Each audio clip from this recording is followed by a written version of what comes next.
ನಮಸ್ಕಾರ ವೀಕ್ಷಕರೇ, ನೀವು ನೋಡ್ತಾ ಇದ್ದೀರಾ ವಿಶ್ವವಾಣಿ ಮನಿ. ನಾನು ಕೇಶವ್ ಪ್ರಸಾದ್. ವೀಕ್ಷಕರೇ, ಇತ್ತೀಚೆಗೆ ಬಿಟ್ಕಾಯಿನಲ್ಲಿ ಏನಾಗಿದೆ ಅಂದರೆ ಅದರ ದರದಲ್ಲಿ ತೀವ್ರವಾದಂತಹ ಇಳಿಕೆ ಆಗಿದೆ. ನೋಡಿ, ಈ ಒಂದು ಬಿಟ್ಕಾಯಿನ್ ಪ್ರೈಸ್ 1,25,00,000 ತನಕ ಹೋಗಿತ್ತು. ಆದರೆ ಈಗ 60-65 ಲಕ್ಷದ ಆಸ್ಪಾಸ್ನಲ್ಲಿದೆ. ಈ ಒಂದು ಡ್ರಾಮ್ಯಾಟಿಕ್ ನಿಯರ್ಲಿ 50% ಇಳಿಕೆ ಯಾಕೆ ಆಯಿತು? ಇದು ಮುಂದೆ ಪುನಃ ಇನ್ಕ್ರೀಸ್ ಆಗುತ್ತಾ? ಏನಾಗುತ್ತೆ? ಈ ರೀತಿಯ ಒಂದು ಇದರಲ್ಲೊಂದು ಏರಿಳಿತಗಳು ತೀವ್ರವಾಗಿ ಆಗಿರುವಂಥದ್ದು ಯಾಕೆ? ಮತ್ತು ಬಿಟ್ಕಾಯಿನನ್ನು ಯಾರು ಬೇಕಾದರೂ ಇನ್ವೆಸ್ಟ್ ಮಾಡಬಹುದಾ? ಇದಕ್ಕೆ ಏನಾದರೂ ರೆಗ್ಯುಲೇಷನ್ ಇದೆಯಾ? ಇತ್ಯಾದಿ ವಿಚಾರಗಳ ಬಗ್ಗೆ ಸಾಕಷ್ಟು ಉಪಯುಕ್ತವಾದ ಮಾಹಿತಿಯನ್ನು ಇವತ್ತಿನ ಎಪಿಸೋಡ್ ನಾವು ತಿಳ್ಕೊಳ್ಳೋಣ. ಇದಕ್ಕಾಗಿ ನಮ್ಮ ಜೊತೆ ಇವತ್ತು ಕೌಟಿಲ್ಯ ಕ್ಯಾಪಿಟಲ್ನ ಸ್ಥಾಪಕರಾದ ಅಶೋಕ್ ದೇವಾನಂಪ್ರಿ ಅವರು ನಮ್ಮ ಜೊತೆ ಇದ್ದಾರೆ. ಬನ್ನಿ ಕಾರ್ಯಕ್ರಮಕ್ಕೆ ಅವರನ್ನು ವೆಲ್ಕಮ್ ಮಾಡೋಣ. ನಮಸ್ಕಾರ ಸರ್.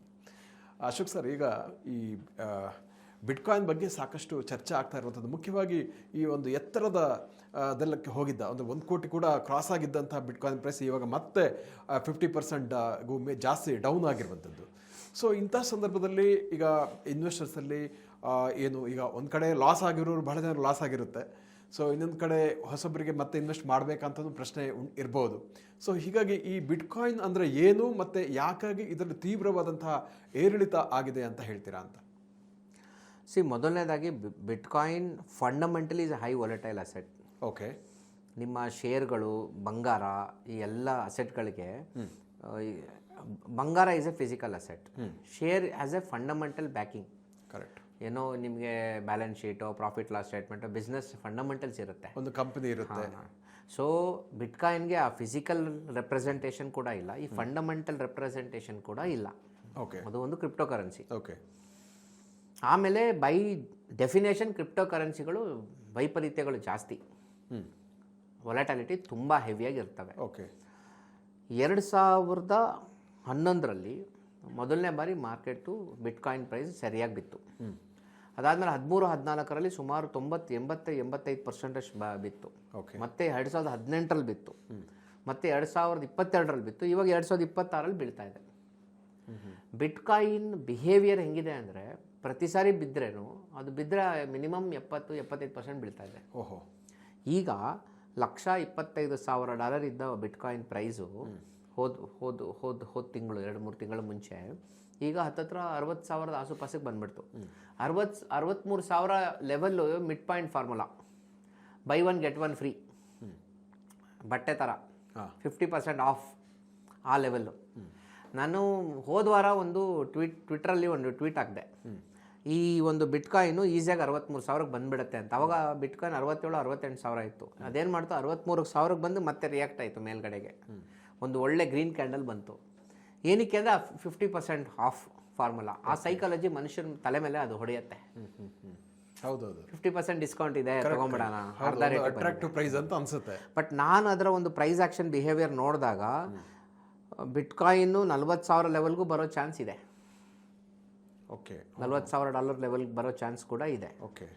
ಸೊ ನನ್ನ ಸ್ಟ್ರಾಟಜಿ ಏನು ಅಂದರೆ, ಫಾರ್ ಎಕ್ಸಾಂಪಲ್ ನಾನೇನು ಅಂದ್ಕೊಳ್ತಿದ್ದೆ ಅಂದರೆ, ಬಿಟ್ಕಾಯಿನು 63,000 ಲೆವೆಲ್ಗೆ ಬಂದಾಗ ನಾನು ಒಂದು ಬಿಟ್ಕಾಯಿನ್ ತೊಗೊಳ್ಬೇಕು. ಅವ್ರವ್ರ ಶಕ್ತಾನುಸಾರ ತೊಗೊಳ್ಳಿ. ಓಕೆ, ಲೆಟ್ ಸಪೋಸ್ ಯಾರ ಹತ್ರನೋ ಒಂದು 10 ಲಕ್ಷ ಇದೆ ಅಂದ್ಕೊಳ್ಳೋಣ.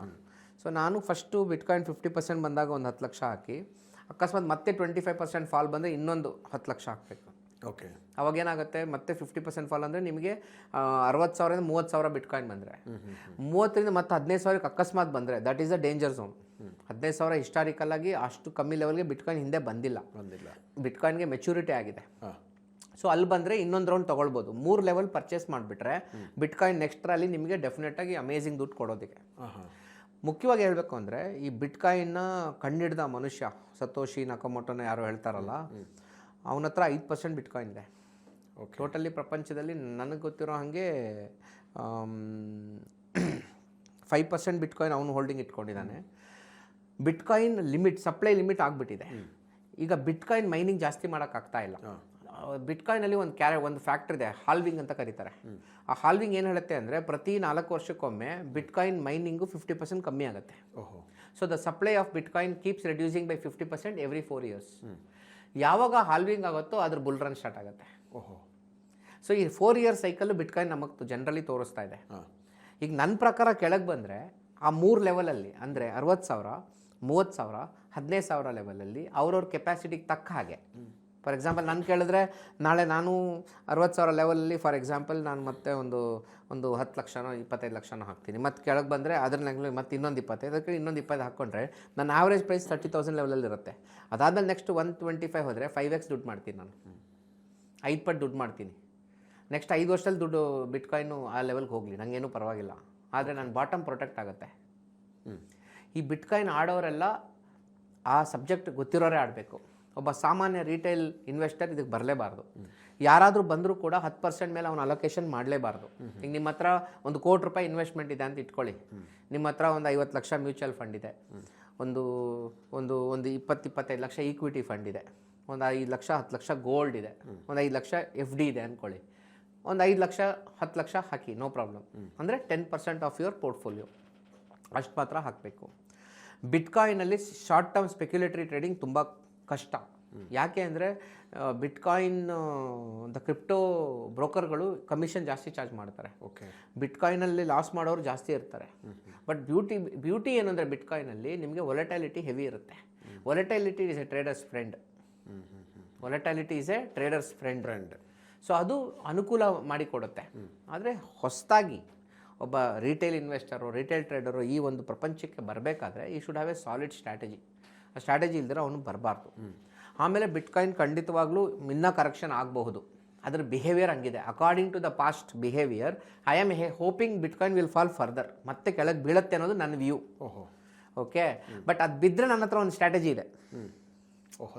ಈಗ ನಾನು ಬಿಟ್ಕಾಯಿನ್ ಇವತ್ತು 60,000ಕ್ಕೆ ತೊಗೊಂಡ್ರೆ $60,000 ನಾನು ಬಿಟ್ಕಾಯಿನ್ ಪರ್ಚೇಸ್ ಮಾಡಿದ್ರೆ ಮೇಲೆ ಹೋದರೆ ಹ್ಯಾಪಿ, ನನಗೇನು ನಷ್ಟ ಇಲ್ಲ, ನಾನು ಹಾಕಿದ ದುಡ್ಡು ಬೆಳೀತಾ ಇದೆ.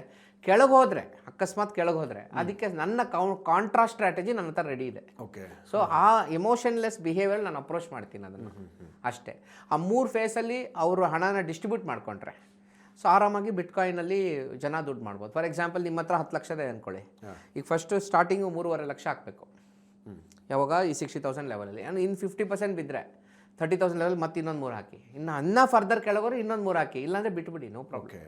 ಅಂದರೆ ಹಂತಗಳಲ್ಲಿ ಇನ್ವೆಸ್ಟ್ ಮಾಡುವಂಥದ್ದು. ಅವಾಗ ಏನಾಗುತ್ತೆ, ನಿಮ್ಮ ರಿಸ್ಕ್ ಮಿಟಿಗೇಟ್ ಆಗಿಬಿಡುತ್ತೆ.